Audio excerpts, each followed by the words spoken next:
When I get to the office every day, I look in the parking lot, how many cars are parked? Why are these cars parked? You know, like, why are they not moving?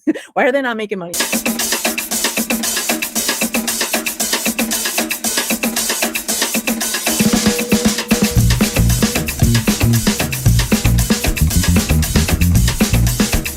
Welcome back to NEMT Experts. I've got a fun guest with me, Chrissy Bruno, who I've partied with at the NEMT conferences.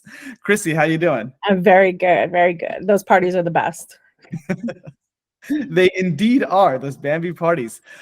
So Chrissy is the owner of an NEMT business, 22 vehicles in Hudson Valley, New York.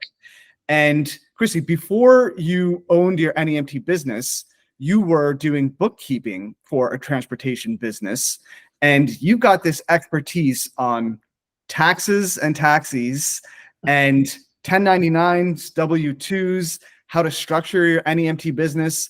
That's going to be the theme for today. Yeah. But before we get into all that, can you give a little background about how you got into NEMT? Oh, yeah. I mean, I usually save this story for, over a drink because it's pretty long, but I'll give you the short version. Again, I have a background in accounting and bookkeeping, and that was kind of my jive there for a while. And I think back in 2012-ish, I landed a client to do his bookkeeping, and he owned a taxi company. He did a little NEMT, but he did mostly taxi. He actually was like the predominant taxi company in my county. And I started doing his bookkeeping. And as I sat at his little bookkeeping desk in the corner, every day, counting his cash and reconciling his numbers and paying his bills, and I heard the dispatchers on the phone, and I heard the drivers coming in, and I heard all the problems and the issues and the things. And I remember just sitting there like, I think I would do things a little differently if this was me, but this isn't my company, and I just continued doing my bookkeeping and whatnot. And then at one point the owner was looking for a manager, and he approached me about managing his company. And I tried, but we had such very different views on things. And I don't know if it was like the man-woman thing or if it was just we come from two different avenues. But anyway, to wrap the story up, long story short, he was planning on retiring. He wanted to get out of the business. As most of you know, it's very stressful, and you have to have a lot of grit to stay in this industry.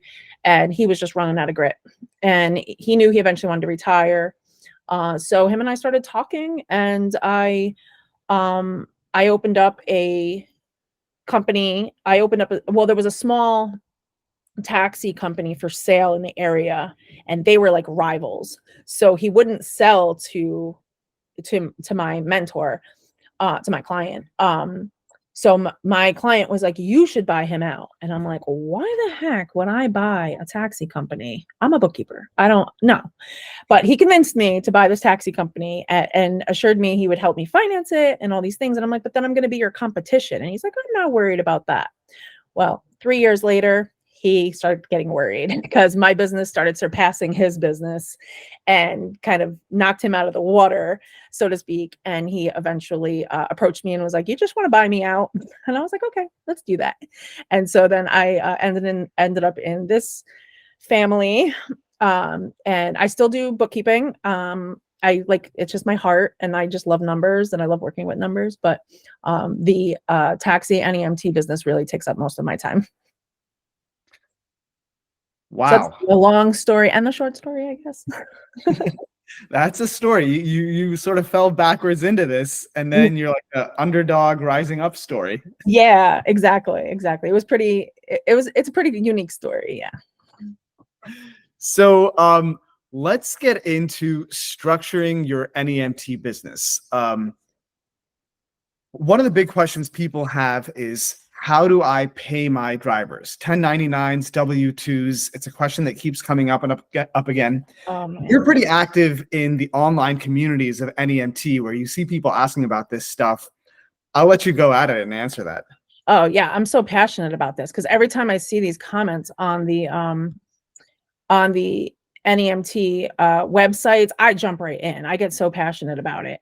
And because I wanted to clarify that, you know, it's not our choice to make. We don't get to just hire a driver and be like, you know what, I don't want to deal with workers' comp. I don't want to deal with payroll taxes. So I'm just going to 1099 you. Like, a lot of people think that's the way it works. And it absolutely is not. You are just like setting yourself up for trouble. The IRS actually has publications like crazy. You can just go to the IRS website and Google worker classification, and it will give you like step-by-step, like guide to, is this person a W-2 or is this person an independent contractor? In my case, my employees are W-2s because based on the way that we are structured, that's legally how I'm supposed to pay them, as a W-2. Some of the things to consider is who owns the vehicle, right? And who's paying the insurance on it. So in my case, the vehicles are owned by me. I pay the insurance on them. So that's one deciding factor. The other major deciding factor is, you know, if you think about independent contractor, a lot of people think about contractors like construction workers. Keep your head there for a second. A construction worker is considered an independent contractor if they are free to work for many different customers, right? Like, they have the freedom to go out and get their own customer. They have the freedom to go out and bid on a job, you know, for Joe Smith to replace a roof or Bob to put on a deck, whatever. He's an independent contractor. If he's working under somebody and his boss is telling him, like, you have to work on this job on this day and this job on this day, then he's a W-2. So like in my case, my workers, we dispatch them calls. They are not free to take my car and go pick up clients anywhere and anytime they want on their free time. It doesn't work like that. We control them. We control the calls being dispatched to them. They have no control over their calls. So they're 100% W-2 employees.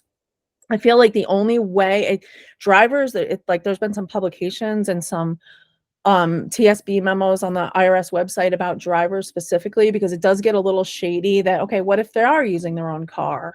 You know, what if it's more like an Uber situation? You know, Uber drivers do get 1099 because they are operating their own car. They clock in when they want to clock in. They clock out when they want to clock out. They form their own hours. So they were able to kind of get in that 1099 status, where my drivers come, they have shifts. You're working a 6 a.m. to 2 p.m. shift today. You know, I'm controlling their schedule.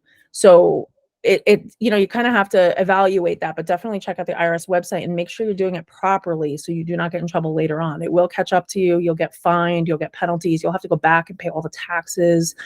You'll be in violation of workers' comp laws, at least here in New York. Stuff like that. So you really want to make sure you're identifying your employees properly and paying them the correct way, even if it costs you a little bit more to do it. Okay. Now, I want to talk about setting up your business structure from the start. It's a big question people have, and if you build your house wrong from the foundation, it's going to lead to a lot of trouble later. Tell us about how you need to set it up from the start. Yeah, totally valid. So business structuring, meaning like if you're going to be an LLC, a corporation, or a sole proprietor, there's two components to that. One of them is more of a tax strategy, and one of them is more of a legal strategy. So for example, a lot of people are familiar with LLCs. They're the easiest, quickest thing to set up. You can go on LegalZoom for $200 and make yourself an LLC. An LLC will protect you legally. However, for tax purposes, LLCs aren't even recognized as an entity, believe it or not. There's nowhere in the IRS that LLCs are even a thing. LLCs are a state thing, not an IRS thing. So I say that to say, you can set up an LLC to protect you legally, but on the tax side, it's not going to do much for you. You're going to still be taxed as a sole proprietor, and you're going to be subject to self-employment taxes. And when I say it protects you legally, what I mean is that that's something that you do need to consider. If you get sued, I currently have a lawsuit going on. There was a driver accident, and it happens. You can have the safest drivers in the world, and accidents happen. They can only sue my organization that owns my vehicle, right? So in my case, I'm a corporation. So I kind of got off the LLC first. I was an LLC at first, because I had the legal protection. But when I started profiting a lot of money, I was getting killed in taxes. So then I went the corporation route. So now I'm a corporation. I now have a lawsuit they can only attach the lawsuit to my corporation. So I am protected, my family is protected, my house is protected, my other businesses are protected, my personal assets are protected. All they can sue or go after is the assets that that corporation owns, which is that particular corporation owns like 10 minivans, right? But if I wasn't a corporation, and I just was a sole proprietor, they're going to sue me personally. It's a whole big difference, right? So you definitely want to protect yourself. If you go the LLC route, you're protecting yourself legally, but it's not going to help you with taxes. So if you can start there, like I did, but once you start making some money and you're profiting a little bit, you might want to consider switching over to a corporation, because that will save you some tax money because you won't have to pay self-employment tax. Okay. Yeah. Thank you. That was concise and comprehensive. Good. Good. Sometimes I talk too much. No, that was great. Let's talk about once you've set up, right? Just the general accounting and bookkeeping. Like, people often ask, like, what are the best practices around that? Can you share about that? Yeah, of course. I'm a big QuickBooks fan. Well, I used to be. I'm coming away from it now, but I do everything in QuickBooks. I track all of my income, my expenses, everything, my payroll. I do everything through QuickBooks. It's easy. It gives you the numbers you need, the reports you need. I also always recommend to know, it's very important that you know what your, like, I call it like your all-in number, right? So I know on a monthly basis what I need to cover all my expenses, right? And that number changes. Like, I have to like review that number every couple months, right? Because things change. Gas prices went up. Maybe I hired a few more employees. Maybe I laid some off. So every couple months, I really narrow down and I'm like, what are my expenses? How much do I need to make before I make a profit? Right. And you can come up with that number. You can calculate that number in Excel, on a pen and paper, use QuickBooks. I mean, however you want, but it's very important that you know what your monthly expenses are. I actually divide them to the day. So I take my monthly expenses and I divide it out. So I know every day what my goal number is, that if I don't make that number, then I'm short that day. Or if I exceeded that number, I know what my profit was for that day. So I know like what I'm trying to achieve. So I think it's really important. Your bare bones number is really important to know. And again, it could change, it could fluctuate. Monitor it regularly. I monitor it every couple months. But without knowing that target number, you're just like, what are you aiming for? Obviously we're all aiming to make the most amount of money we can make, but at a certain point, you like hit a tipping point, where you might hire more employees, but you're not like, it's not jiving with your gross sales.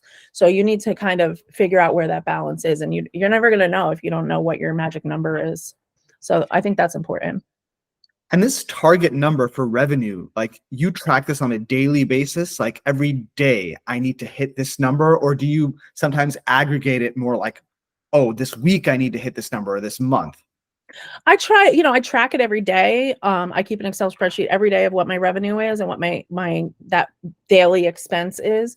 And I don't hit it every day. And some days I go over. So basically by the end of the week is like, I hope that I got there, during certain seasons, I'm well exceed that number. Our busy season's coming up in the summer. I'll be great. In the winter is when I really have to like watch that number like every day, because I'm like, I might have to give a driver a day off or something, or cut down payroll a little bit, or, strategize better.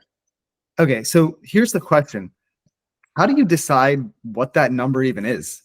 Yeah. So I take my monthly expenses and I put it into Excel, like every single dollar that has to go out of my company to pay for my car insurance, my fuel, my payroll, my workers' comp insurance, auto repairs, my mechanic, tires. Like I kind of have that like average of what I spend in a month on all those things. And then I just, if that's my monthly, I divide it by the 31 days, or I multiply by 12, divide by 365, and I come up with my daily number. And again, I have to like change it every once. My car insurance just renewed. I had a 10% increase, so I had to go back into that Excel spreadsheet and adjust my insurance number, because now my daily number grew.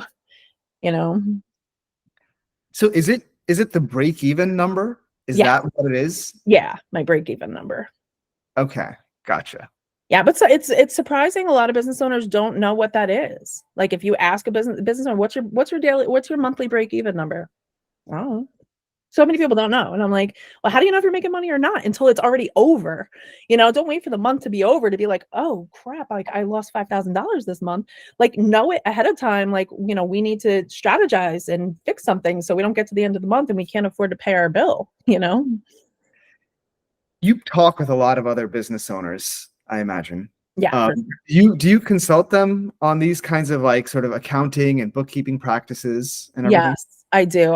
I'm really trying. I was just talking to my manager about trying to get into helping the NEMT industry specifically, because right now, like I do bookkeeping for all kinds of industries, restaurants, retail, all kinds of stuff. But now that I'm like really into I say now, I've been into the NEMT world for 12 years now, but I'm still learning every day. But now I feel like at least I got my financial part like to it's organized. If anything else, if nothing else, it's organized. Like I know what I'm doing. So I feel like confident that I can share that information with other people if need be.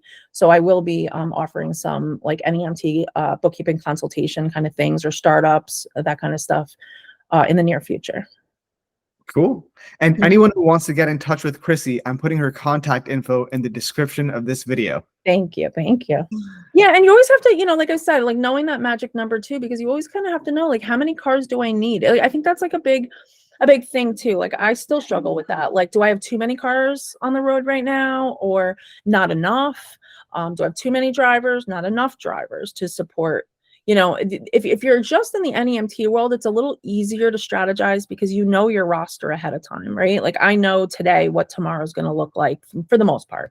There's going to be add-ons and things like that, but I can schedule and strategize in a way to accommodate tomorrow's trips and not have too much extra. But I also do the taxi. So we have a lot of like on demand right now. I need a taxi, I need to get to work, I need to get to the supermarket, I need to get to the airport, things like that. So it's hard to like strategize. So I'm always like, should I take a couple cars off the road? Because insurance is really expensive, right? So keeping a car on the road, if it's just going to sit in my parking lot, isn't going to work. So I'm always like, when I get to the office every day, I look in the parking lot, how many cars are parked? Why are these cars parked? Like, why are they not moving? Why are they not making money today? And it's usually maybe they're down for maintenance for the day, or they're getting an oil change or something like that, or a driver called out sick, something like that. But I'm always looking for that magic, balance of having the right amount of cars, the right amount of staff to make that magic number happen. And I wish there was a magic formula for it. I'm going to keep trying to find it. And if I do, I can probably make millions off selling that. But I'm still looking for it. I was going to ask you, like, how do you make sure you have the right number of cars and like your utilization of your cars is the most it can be? I can't figure it out. But in my mind, I look at my dispatching software. I'm like, if all cars are filled and they're all moving and they're all actively fill, and we don't have a long wait time, then we're in like the sweet spot.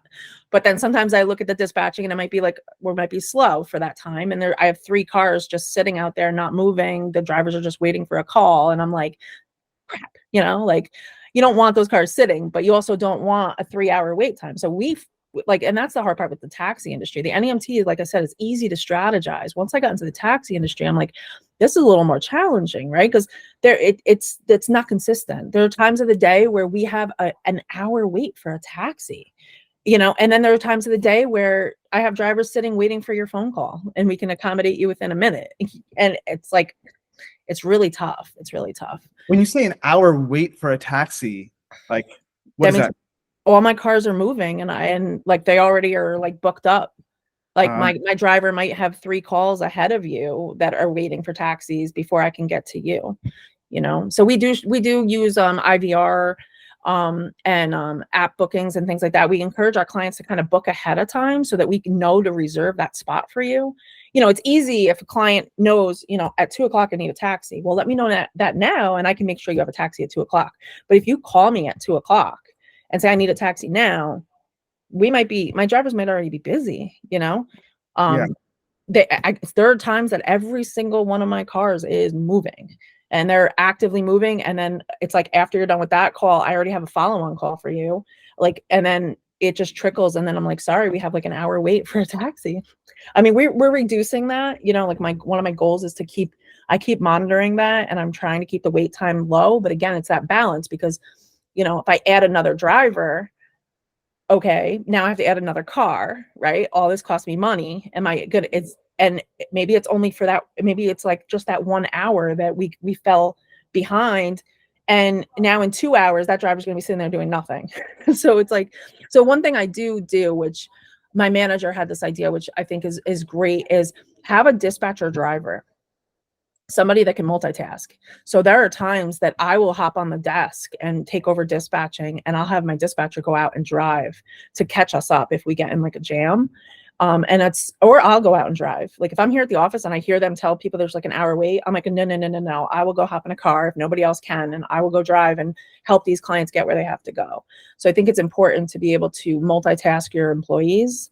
They might not like it, but I do let my dispatchers know that I'm going to list you as a driver on my insurance policy, and you may have to hop in a car sometimes and go help us out. And they're pretty cool with that. Sometimes they like a break from the desk anyway. I can imagine. Yeah. So you're running both taxi and NEMT, like ambulatory rides. Like, which side of the business do you feel like is more difficult to manage with keeping, your vehicle utilization up and making sure you're optimizing? Yeah, the taxi side for sure. I mean, if I was doing just the NEMT, I would look at my roster I already look at my roster every night for the following day, and we kind of strategize already. But it's so much easier to strategize. Like if I know I could route, like tomorrow, if we were just NEMT, I could probably just have 6 drivers and route them appropriately. And it's like, this is your day, go have fun. This is your day, go have fun. This is your day, go have fun. If you need anything, the dispatcher's here. I'd probably only need one dispatcher just to troubleshoot issues, get those return calls in. But there's so much automated stuff now that can even do that for you, that I could reduce staff so much if I just did NEMT. It's the taxi that it's like my drivers are just, you see them at the airports. The taxi's just lined up waiting to get the people coming off the plane.